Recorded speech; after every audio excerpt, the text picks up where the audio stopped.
Chick-fil-A is the most profitable restaurant in the world, with stores making more money than most other brands. And they got here by caring about the customer. In this video, we'll show how caring about the customer took Chick-fil-A from a local diner to a global brand. Chick-fil-A founder S. Truett Cathy survived World War II, but the restaurant business would become his new downfall. Truett was ambitious.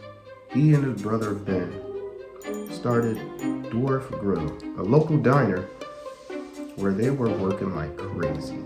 They were working 12-hour days, sometimes 6 days a week. They wanted to get paid, and they were making progress. However, tragedy struck when Truett's brother Ben died in a plane crash. This event made Truett focus on what's really important in life. Leaning on his faith, Truett set out with the new mission to serve others. With new motivation, Truett wanted a restaurant that focused on caring and serving others. To him, this meant a restaurant where you put the customer first, and he needed a signature product. McDonald's and Burger King had their burgers. Waffle House, they had breakfast. Truett wanted a lane to call his own, but at the time, he didn't have that product.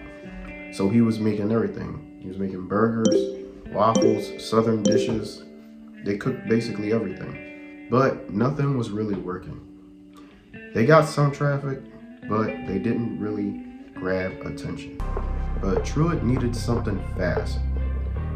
If not, his restaurant was gonna go out of business. But Truett didn't want to half-ass his customers. Like McDonald's, which cuts corners on food quality, Truett was dedicated to service. One day, Truett heard of a local chicken supplier who had a lot of chicken breasts, excess chicken breasts, and he didn't know what to do with it. But he could help the guy, even though he didn't know what he was going to do with the new chicken breasts. But also at the time, they had a new product called pressure cookers. With these new pressure cookers, Truett was able to cook chicken as fast as the other fast food companies were able to cook burgers. The plan to have a unique food item was almost there. However, his first chicken creations were bad. They had a bitter taste. Truett didn't like them himself, so there was no way he was selling it to his customers. So he went back to the lab and started experimenting with new recipes, new seasonings, new flavors, until he developed the Chick-fil-A sandwich recipe. Great taste, and the recipe is a secret till this day. With this new sandwich, they rebranded the restaurant to Chick-fil-A. Despite having a new product, Chick-fil-A was still a small regional restaurant. In the 60s, burger spots and chains like McDonald's dominated across the country.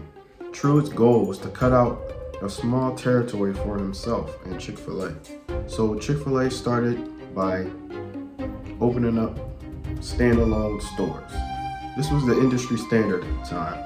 You invest your own money, you build a store, and then you hope people come. But this was the 60s. Chick-fil-A wasn't getting the traffic that they're getting now. At the time, no one knew what Chick-fil-A was, so they had a hard time getting traffic. It's hard to go to something new when something you're used to is right across the street. But Truett noticed that shopping malls were getting a lot of foot traffic, and there weren't many restaurants inside of malls at the time. At the time, no one knew the logistics of getting the food supplies into the mall like they do now. So at the time, this was very risky. So Truett had a choice to make. Keep putting money into his standalone stores, which were doing okay, but not making the money he needed.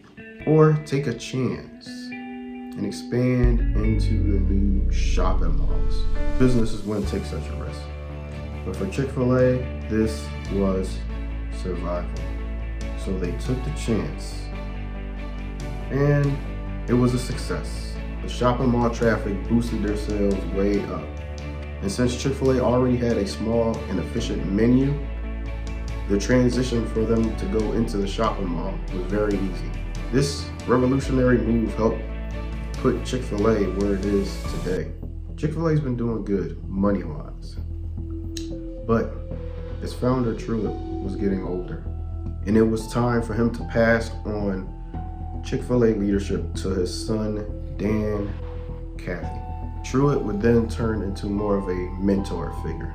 Dan wanted to impress his father, so he spoke out and got involved in the marriage debate in 2014. Dan felt he was standing on his beliefs, but this caused protests and backlash. While his father agreed with his views on marriage, Dan missed the point.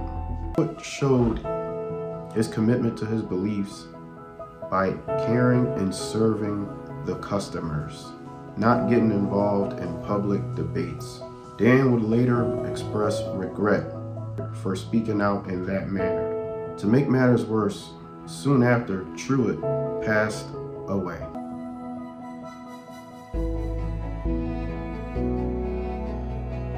Even though Dan was already CEO at the time, Truett's death caused uncertainty in the company.